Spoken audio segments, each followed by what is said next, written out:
bateeka ebintu byakabiti ebintu byabannanfuusi byakabiti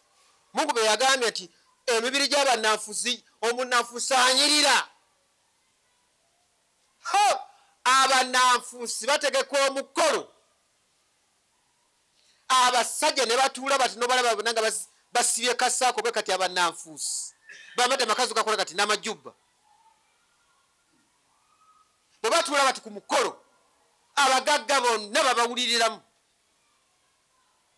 nolaba ekintu ky'omunafuusi nga kikola kiti kati gwe omutima omwangu nogati awoma bano be batuufu kakati ebintu by'abannanfuusi byonna bigudde bagenza okulaba Supreme Council ekyuse kinene balwanye okujja Seeka Sabaani Ramadhaani mubajje mu ntebe gye mulaba ne balemerera Abdallah Bunu Salun ne bakomawo ne bagamba nti aya yasoose kozi bagambye bati aya yasoose mu Suratu Munafikin bwe bajja maaso go baga nti wallahi ya Mungu mukama waffe Nabi Muhammad gwe mbaka wa Mungu oli mbaka wa Mungu wallahi ya Mungu Muhammad oli mbaka wa Mungu bwe bajja maaso ga mufuti wallahi mukama waffe mufuti era gwe mufuti wa Uganda sebo wallahi ya Mungu billahi tallahi Allahu akbar abannanfuusi bonna bakomawo ne bakomawo mukama waffe gwe mufuti wallahi ya Mungu billahi tallahi nze mufuti mwewuunya natuli abasajja abo ne mbatunuulira ku myaka gyange gino gye nnina kuba banzaala nembatunulira boboogera mbatunuulira kubanga mbayinako ebintu byabwe okumanya abannanfuusi beewunyisa kati kambaleke ku kino ekifaananyi kyekyo ekifaananyi ky'abannanfuusi kye baasiga ku kasi mu mulumba kiikino ng'ayambadde omusaalaba baasiga ekifaananyi kino kyekyasuula kasi mu mulumba ne baga kasi mu mulumba yava mu busiraamu ne bakitwala ebuwarabu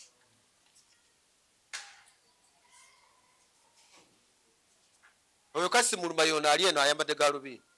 oli kadinaali Nsubuga ne baga kasi mu mulumba yava mu busiraamu ne bakitwala ebuwarabu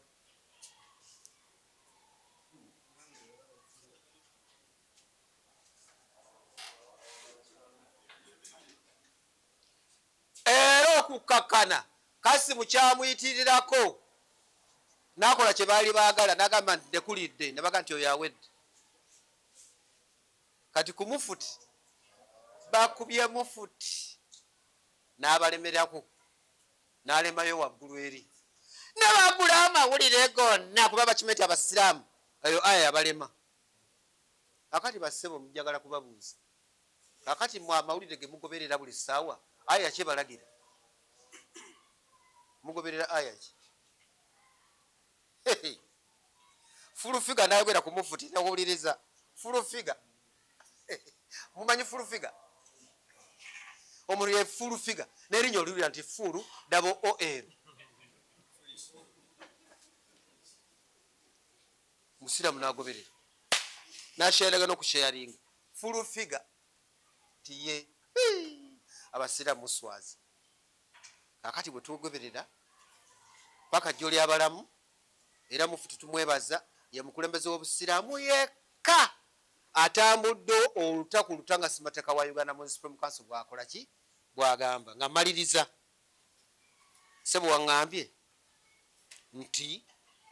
waliwo omusiraamu gwe bagamba nti abange mufuti bamulondera mu kamera kitegeeza ki basebo constitution enkadde bagikolamu ennongosereza era abasiraamu tebalina kutegeera nti constitution yakyuka mu mwaka gwa 2022 Julayi w'omwaka ogwo gujja kusigala mu byafaayo bya Uganda mu Supreme Council bwe twakyusiza ssemateeka waffe ne tufuna kati ono aliko mu ssemateeka omukadde nga buli muntu yenna yeetaba mu kulonda mufuti anti bwe mulonda okuva wansi ne mulonda bakaba General Assembly ne bajja wansi waggulu ne balonda mufuti ne bagaba bannange ne tulya General Assembly nga mulimu n'omusajja atalina na busiraamu tiye atasaala tiye ajalonde mufuti tiye kyova olaba nti abantu abo bavumanga nnyo mufuti nnyo nga talina value gyamanyi kuba maseeka kati mukole ennongoseza ne bagamba abange nti ye mufuti tumujje mu lunkalo lwa Kerere. Mufuti addeyo mu lukiiko lw'abamanyi kwekuteekawo ne baddeyo mu lukiiko lw'abamanyi omutula mukadde waffe ono Sheikh Juma Mangalia batulondere mufuti. Era mu kawaayiro kano ak'okutaano nga mmalirize mu mbuuzo ebibuuzo gundi eyokubiri egamba the Majlis Ulama shall by consensus and in camera vet and select the mufti from among all the Sunni male Muslims in Uganda, and the person so selected shall be approved by the joint session and later presented to the General Assembly for noting. Majlis Ulama olukiiko lw'abamanyi nga beeyawudde ye kamera beeyawudde mu kyama and in consensus nga bonna basizza kimu kale banaatulonderanga mufuti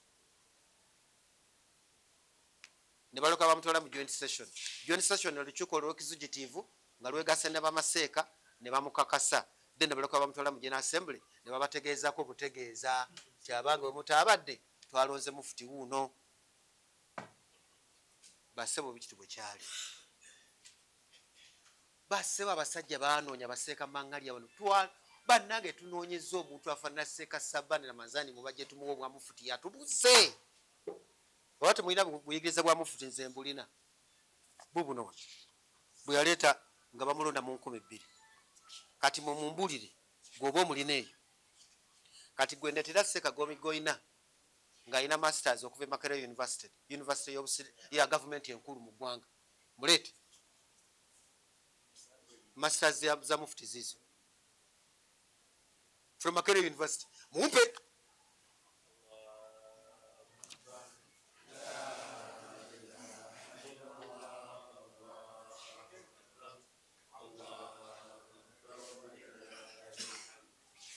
mufuti ono sijja kwogera nabyo eby'Oluwarabu biibyo mu nnimi ze yasoma mulimu Olujamani. Mumpe ssebo nange nzire wabbali nga nti munange oleesi mumpe yasoma Olujamani. Mufuti alina PhD okuva mu University y'Abangereza okuva Swedish University. Mumpe ssebo headmaster gwoba omulina Seeka mumpe nve wano nga ntegedde nti omumpadde. Omusajja asetudde Uganda Muslim Supreme Council nemanyika ensi yonna all over the world. Yabadde mu America ng'agenze ate nga si agenze nga co-chair wa African Council of Religious Leaders, African Council of Religious Leaders nga yakiikiridde olukalo lwa Africa yonna ng'agenze mu America onegotiatinga obuyambe bagenda okuwa African Council of Religious Leaders nga buli mwaka bagenda bawa billioni 2 eza dola.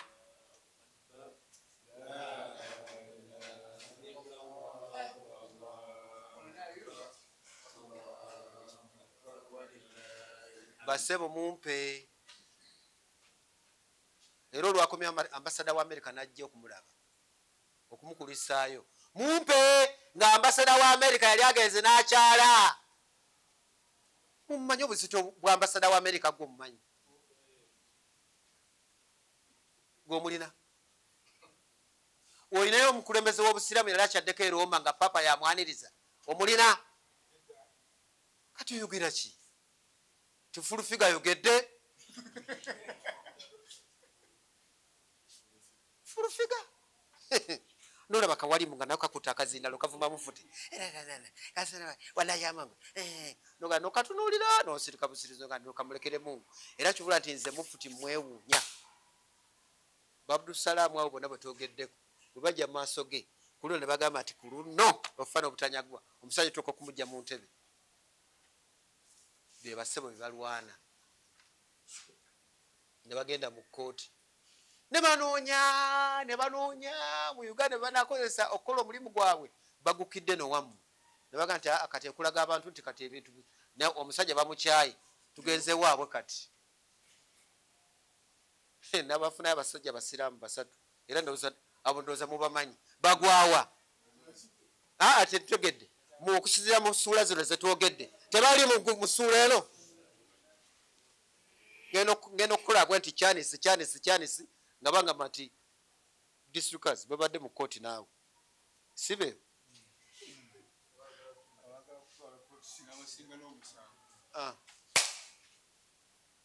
gurupu y'abannanfuusi mubategedde lwetwalo lwetulina kakati sebo tusaba bannanfuusi w'embaale ebintu byakulema embaale ku ploti 6 ojje Kampala onoosobola eby'e Kampala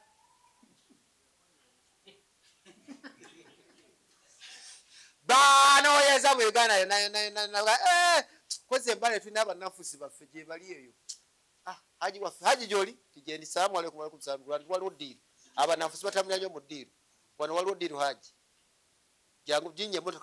emmotoka haji ne zitwala haji njagala mbategeeze ebyo bikadde nnyo tebigenda kukola Supreme Council yakyuka bassebo twagala tubategeeze nti mufuti bamuwadde emyaka gye 5 nga bwe tunoonya omuntu anaamuddira mbegere tunoonya omuntu addira mufuti mbegere era bwe tunaatuuka mu maaso nga akyatubuze insha Allah